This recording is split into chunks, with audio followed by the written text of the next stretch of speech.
What up fam? Welcome back to 88-Bit Tech. I'm AJ and today I have something really special. We are building a budget 1440p gaming PC for less than $400 US. More specifically, the entire build costs $390.28 in USD, taxes and delivery included. How did we achieve this, you might ask? By hunting for the best used parts deals with masterful haggling skills on Facebook Marketplace and also getting extremely lucky. Honestly, I could have gotten it even lower if I bought the RAM and SSD used, but the best part of it all is the GPU is brand spanking new. Speaking of parts, let's get into the parts breakdown. Starting with the CPU I picked up while I was back in Chicago for a wedding.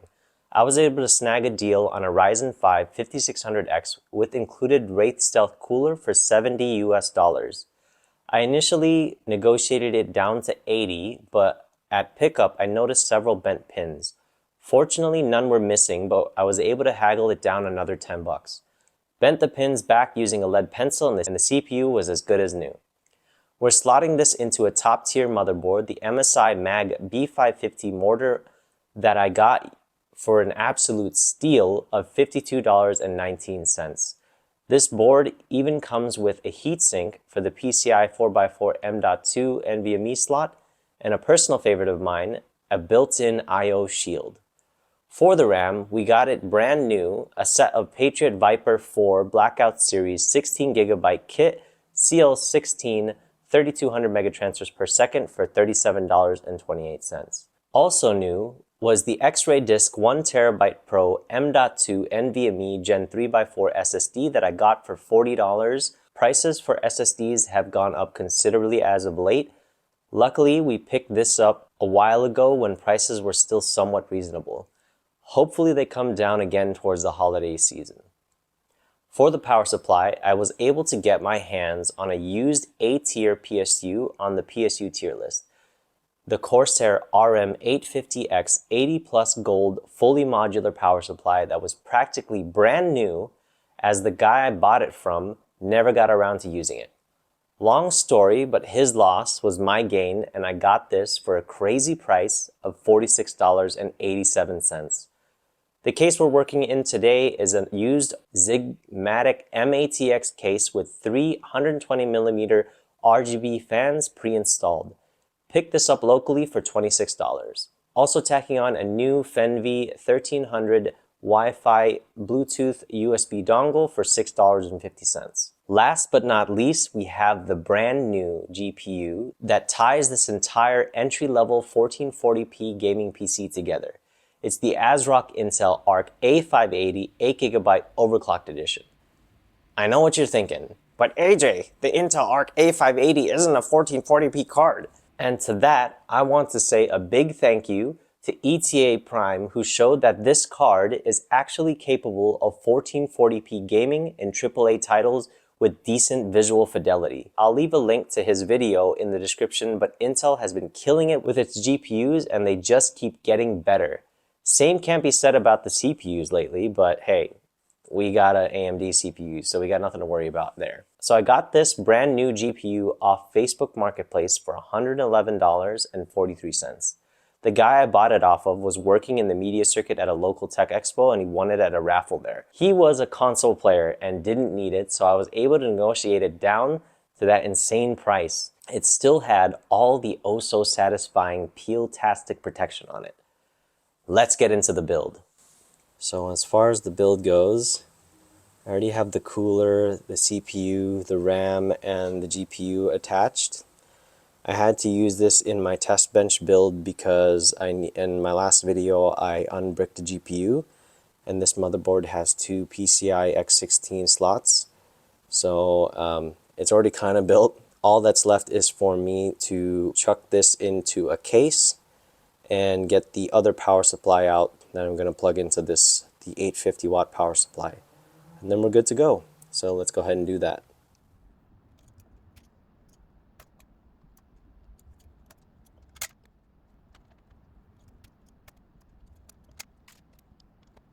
Always put your screws you're not using back into their sockets so you don't lose them.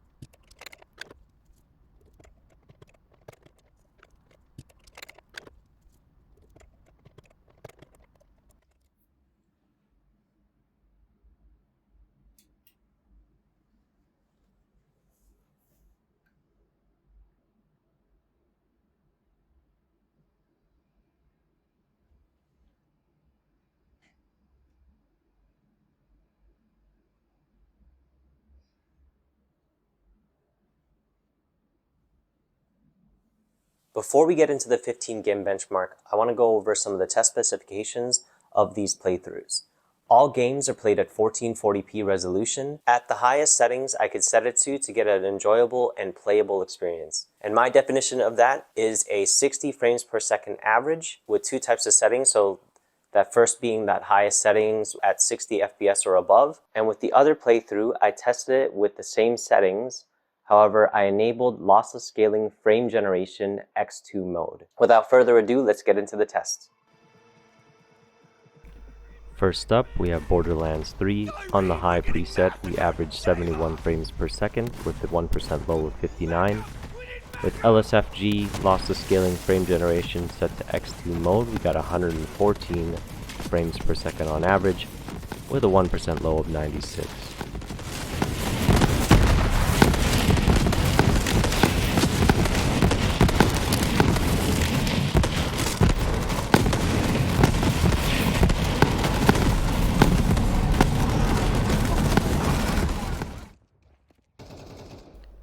For Counter-Strike 2, we averaged 149 FPS with a 1% low of 102.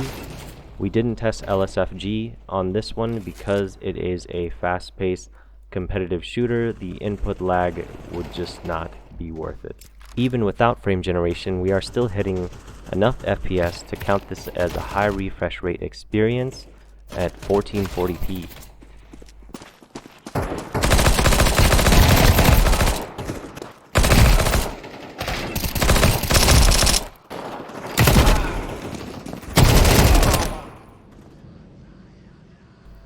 In Cyberpunk 2077, with the high preset XESS set to quality, we averaged 71 FPS with a 1% low of 53.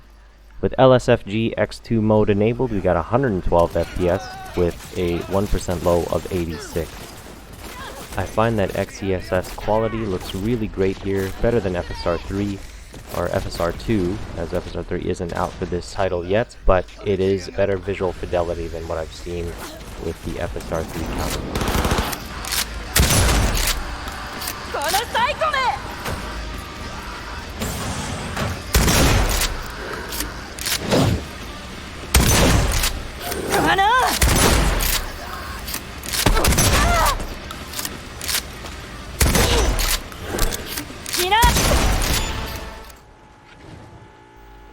We had no problems playing Fortnite in 1440p at a high refresh rate. We averaged 270 frames per second on the performance mode with epic textures and high meshes.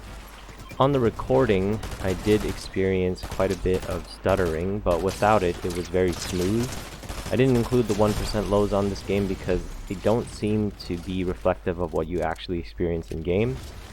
It did drop low without recording, however I didn't feel any stutters and it was smooth throughout my playthrough.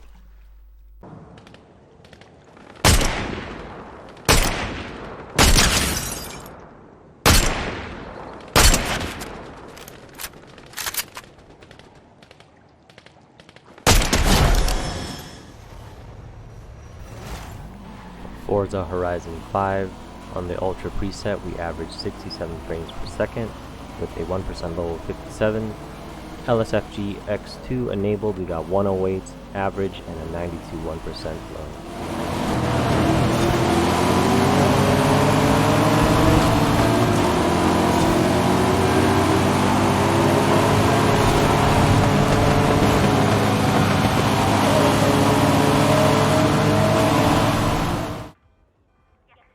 Next up we have Ghostwire Tokyo. With max settings we got 64 average FPS with a 37 1% low. LSFG X2 netted us 110 average with a 60 FPS 1% low. They're in our way. Take them out.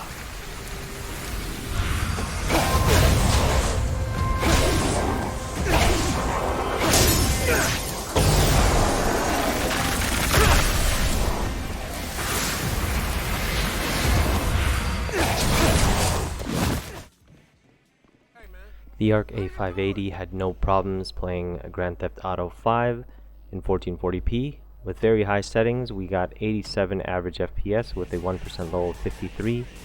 LSFG X2 got it to 132 and a 1% low of 90.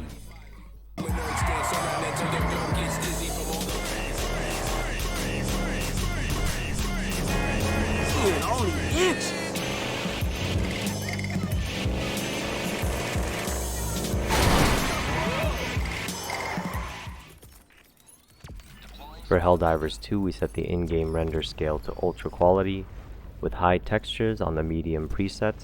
With these settings, we averaged 64 FPS with a 1% low of 56. Loss of scaling frame generation X2 mode got us 104 average FPS with a 1% low of 90. Fire in the hole! Helldivers never die!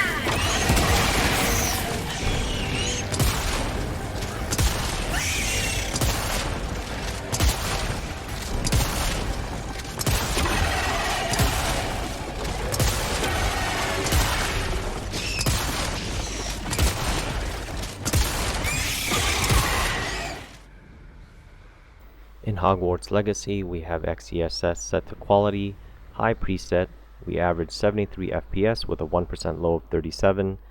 LSFG X2 got us 142 FPS with a 1% low of 70.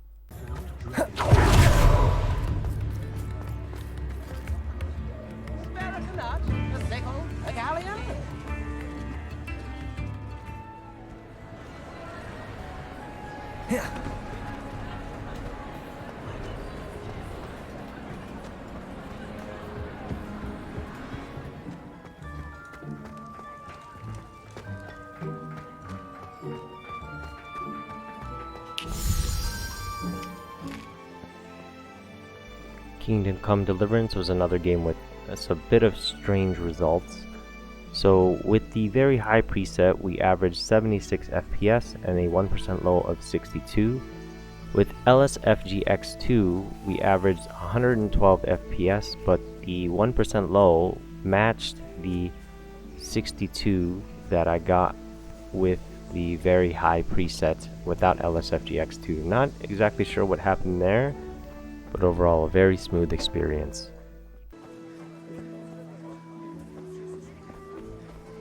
Have a look at these cucumbers. They'll stay burnt off. Red, long and strong.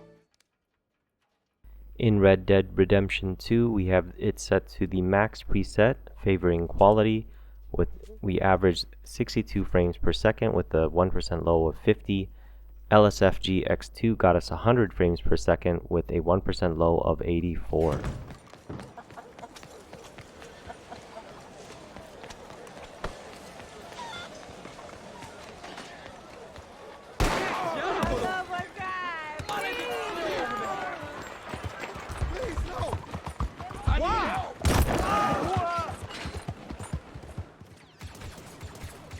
Unfortunately, my 1440p footage of Star Wars Battlefront 2 got corrupted, so I only have this 1080p video to show you. However, the results are from 1440p play. With Ultra preset at 1440p, we did average 76 FPS with a 1% low of 53. LSFG X2 saw an increase in the average to 126 with a 1% low of 86.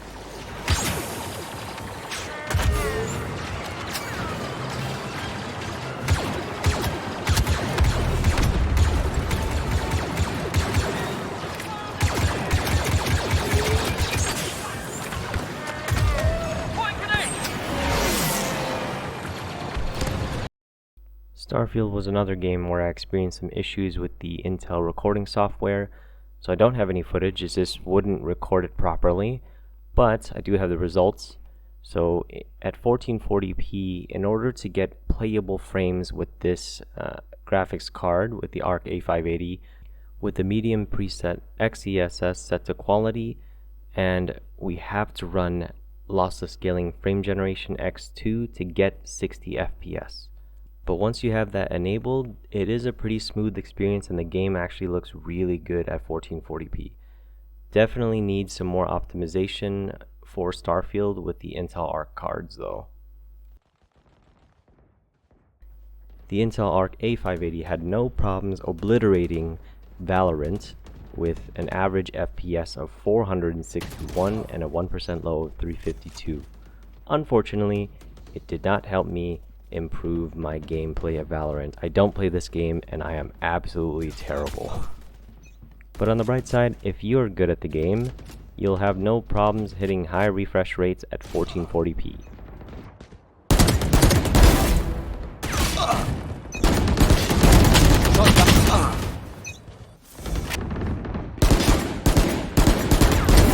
Enemy down.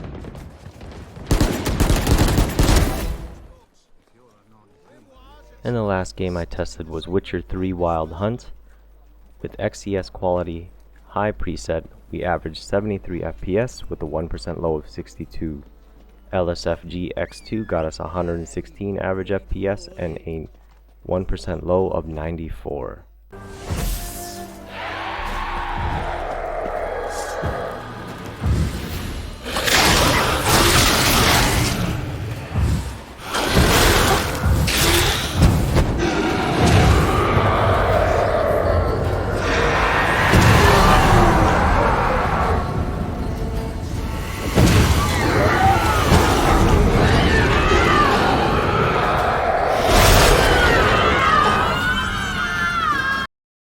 And here's the 13 game average. I took out Fortnite and Valorant to not skew the data too much, but with the 13 games, we got an average FPS of 76 and a 1% low of 51. With LSFG X2, we got an average of 116 with a 1% low of 65. Overall, not a bad result for 15 games at 1440p. The Intel Arc A580 has come a long way since its first release. Its performance in games keeps getting better and better. It oftentimes performs better than an RX 6600 and even comes close to 3060 Ti performance. That's incredible value for a $150-ish GPU that you can get brand new. If you can find other comparable GPUs that will also be able to run in 1440p like an RX 5700 XT, you can typically find those on the used markets for fairly similar prices, and that's going to perform on par in 1440p scenarios. I did some calculations, and if I had purchased a used set of RAM at the average price that you can get it for, as well as dropped the SSD to 500 gigabytes and gotten it used as well, and then also the power supply, dropped it down to a lower wattage unit, I could have actually gotten this build for less than $350 taxes and delivery included, which is an absolute insane deal for a 1440p gaming PC. And as you just saw, it's more than capable of running 1440p games and looking incredible while doing it. I really hope you guys enjoyed the video. Don't forget to like, comment, and subscribe. Thanks for tuning in, and I'll catch you guys in the next one. Peace.